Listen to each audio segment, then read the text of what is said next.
កម្ពុជាថៃបានឯកភាពគ្នាលើឯកសារកិច្ចព្រមព្រៀងដែលនឹងត្រូវចុះហត្ថលេខារួមគ្នានៅម៉ាឡេស៊ីក្រោមក្រសែភ្នែករបស់ប្រធានាធិបតីអាមេរិកដូណាល់ត្រាំប្រិយមិត្តជាទីគោរពរាប់អានបានជ្រាបរួចមកហើយតាក់ទងទៅនឹងសង្គ្រាមតាមព្រំដែនរវាងខ្មែរថៃដែលថៃគឺជាអ្នកបើកការវាយប្រហារមុនមកលើកម្ពុជាក្នុងគោលបំណងឈ្លានពានយកទឹកដីកម្ពុជាតែការឈ្លានពាននេះត្រូវបានបរទេសកំពុងតែតាមដានមើលយ៉ាងយកចិត្តទុកដាក់ផងដែរក្នុងនោះដែរមហាអំណាចអាមេរិកក៏កំពុងតែយកចិត្តទុកដាក់នៅក្នុងការបង្កើតឲ្យមានសន្តិភាពរវាងព្រំដែនខ្មែរនិងថៃផងដែរ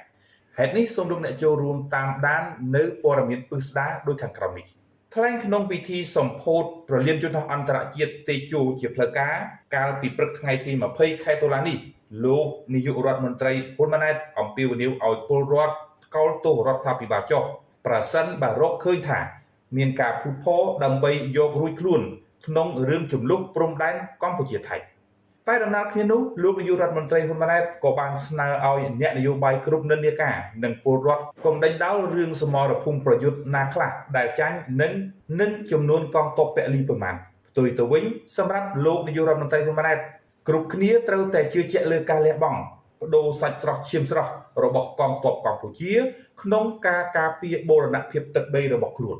ដោយនាយករដ្ឋមន្ត្រីកម្ពុជារូបនេះបានសន្យាពន្យល់ពីចំនួនព្រំដែនជាមួយនឹងថៃឲ្យបានច្បាស់ក្រោយបញ្ចប់បញ្ហាជាផ្លូវការនៅប្រមាណ2ខែខាងមុខទៀតថ្លែងទៅកាន់អ្នកចូលរួមនៅក្នុងពិធីសម្ពោធសម្ដេចនាយករដ្ឋមន្ត្រីក៏បានសង្កត់ធ្ងន់ក៏ដូចជាមានសំណួរច្បាស់ផងដែរថាកន្លែងណាបាត់កន្លែងណាបានមេតបណាស្លាប់មេតបណារស់សម្ដេចហ៊ុនម៉ាណែតក៏គូបញ្ជាក់មកនេះថ្មនេះថាមិនមែនជាការបំបែកបំបាក់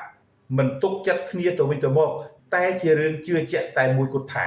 កងទ័ពរបស់យើងបានខិតខំពលីជីវិតសាច់ស្រស់ឈាមស្រស់ដើម្បីការពារបូរណភាពទឹកដីរបស់យើងរួចហើយសម្ដេចហ៊ុនម៉ាណែតបញ្ជាក់ថាកម្ពុជាស្ងាត់តែមិនស្ងៀមនោះទេសម្ដេចបន្តថាសង្គ្រាមមិនទាន់ចប់ឡើយដោយខ្មែរត្រូវតែរួបរวมគ្នាមិនគួរមានសំណួរតាក់ទងទៅនឹងកិច្ចការយោធានោះឡើយអ្នកនៅព្រំដែនមានអារម្មណ៍ត្រជាក់និងមានភាពអំណត់ជាងអ្នកនៅតាម Facebook ក្នុងរយៈពេលជំនួបព្រំដែនជាមួយនឹងថៃ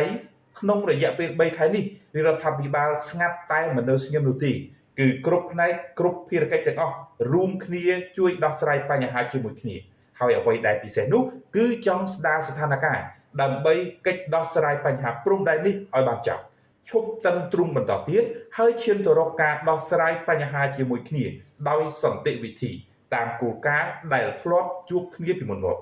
សម្ដេចបវរធិបតីហ៊ុនម៉ាណែតបានបន្តទៀតថាស្ថានភាពព្រំដែននឹងការប្រែប្រួលជាបន្តទៅទៀតដោយសម្ដេចបានស្នើឲ្យពលរដ្ឋទាំងអស់ជឿទុកចិត្តលើរដ្ឋាភិបាល